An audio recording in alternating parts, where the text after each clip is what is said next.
নমস্কার বন্ধুরা, আমাদের রান্নাঘরে তোমাদেরকে স্বাগত। আজকে আমাদের রান্নাঘরের রেসিপি হলো ব্রেড মশলা। যখন পেটে ছুঁচোয় খুব ডন মারবে অথচ হাতে একদমই সময় কম, একদম 10 মিনিটে এরকম লোভনীয় নাস্তা বানিয়ে বাচ্চাদের মনটাও জয় করে নিন, তার সাথে বাড়ির বড়দের সকলের খিদেও কিন্তু মিটিয়ে দিন। খুব সামান্য উপকরণ দিয়ে একদম 10 থেকে 12 মিনিটের মধ্যে কিভাবে কয়েকটা পাউরুটি দিয়ে এত সুন্দর একটা নাস্তা রেসিপি করে দেখালাম। চলো সঙ্গে থেকে দেখে নাও। আর ভালো লাগলে কিন্তু অবশ্যই শেয়ার করে দিও, কারণ অন্য বাকিদেরও যখন খিদে পাবে তারাও যেন খুব সহজে বানিয়ে নিতে পারে। আজকে তোমাদের ব্রেড মশলা করে দেখাবো। দেখো, তার জন্য আমি এরকম পাউরুটি নিয়ে নিয়েছি। স্লাইস পাউরুটি নিয়েছি আমি 6 পিস মতন। ব্রেড মশলা বানানোর জন্য কিছু মশলা নিয়ে নিয়েছি। দেখো, ক্যাপসিকাম কুচো করে নিয়েছি ডুমো ডুমো করে, একদম ছোট ছোট করে গাজর কুচো, বিনস একদম ছোট ছোট করে কুচিয়ে নিয়েছি, একটা বড় সাইজের টমেটো পেস্ট করে নিয়েছি, 1 চা চামচ আদা বাটা, 5-6টা মতন কাঁচা পাকা লঙ্কা কুচো করে নিয়েছি। সবার প্রথমেই একটা চাটু গরম করে নিলাম, তার মধ্যে আমি একটু বাটার দিয়ে নিচ্ছি। 1 চা চামচ মতন বাটার আমি দেখো গলিয়ে নিচ্ছি চাটুর মধ্যে।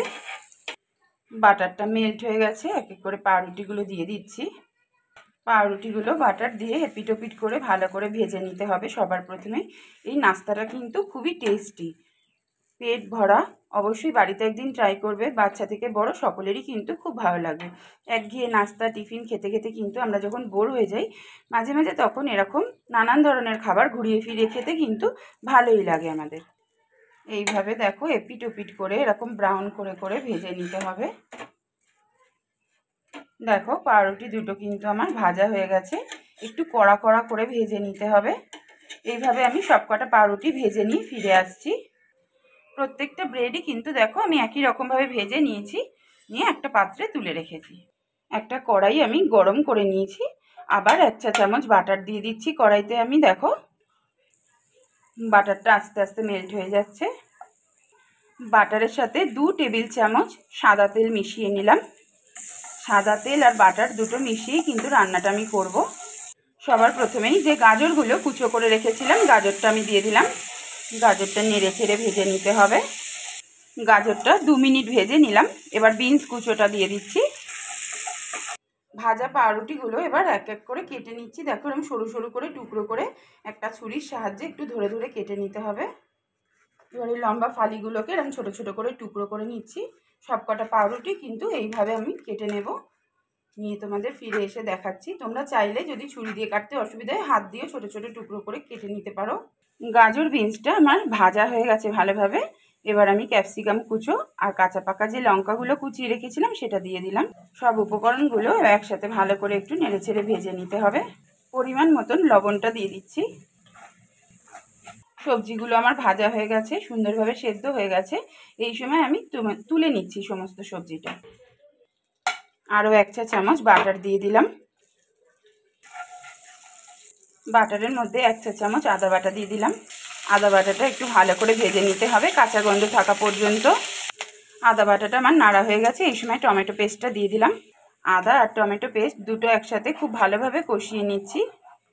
আদা আর টমেটো বাটা দেখো খুব ভালোভাবে কষানো হয়ে গেছে, মশলা থেকে কিন্তু তেল ছেড়ে দিয়েছে। এই সময় 2 চা চামচ টমেটো সস দিয়ে দিলাম। 2 চা চামচ সয়া সসটা দিয়ে দিচ্ছি। মশলার সাথে সসগুলো একটু ভালো করে নেড়ে নিতে হবে। 1 মিনিট মতো সস আর মশলা নেড়ে নিয়েছি। এবার ভেজে রাখা যে সবজিগুলো সেগুলো সব দিয়ে দিলাম সসের মধ্যে। মশলার সাথে সবজিগুলো একটু নেড়ে নেড়ে ভালো করে কষিয়ে নিতে হবে। মশলা দিয়ে সবজিগুলো ভালোভাবে নাড়া হয়ে গেছে। দেখো আস্তে আস্তে তেল ছাড়তে শুরু করেছে। সব ব্রেডগুলো কিন্তু আমি এরকম ছোট ছোট পিস করে একটা পাত্রে রেখেছি। এই সময় ব্রেডগুলো মশলার মধ্যে দিয়ে দিচ্ছি। মশলার সাথে ব্রেডগুলো ওপর নিচ করে সমস্ত মশলাটা মিশিয়ে দিতে হবে খুব ভালোভাবে। এই নাস্তাটা খেতে কিন্তু বারবারই বলছি অসাধারণ লাগে। সকাল বিকাল যে কোনো সময়ের জন্য কিন্তু বানিয়ে বাড়িতে ছোট থেকে বড় সবাইকে কিন্তু পরিবেশন করতে পারো। খুব টেস্টি হয় খেতে। ওপর নিচ করে খুব ভালো করে কিন্তু 2 মিনিট মতন আমি মিশিয়ে নিয়েছি। এবার আমি গ্যাসটা অফ করে দিয়েছি। আমার কিন্তু ব্রেড মশলা রেডি হয়ে গেছে। আশা করি নিশ্চয়ই বুঝতে পারছো কতটা লোভনীয় হয়েছে দেখতে। আজ তাহলে এই পর্যন্তই। দেখলেই নিশ্চয়ই কত সহজে অল্প টাইমের মধ্যে কিন্তু এত সুন্দর টিফিন তৈরি হয়ে গেল।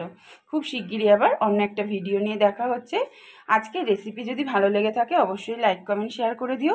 যারা আজকে নতুন এসেছো আমার চ্যানেলে প্রথম, অবশ্যই সাবস্ক্রাইব করে বেল বাটনটা প্রেস করে রেখো। খুব শিগগিরই একটা অন্য ভিডিও নিয়ে তোমাদের সঙ্গে দেখা হচ্ছে। ততক্ষণ ভালো থেকো, সুস্থ থেকো।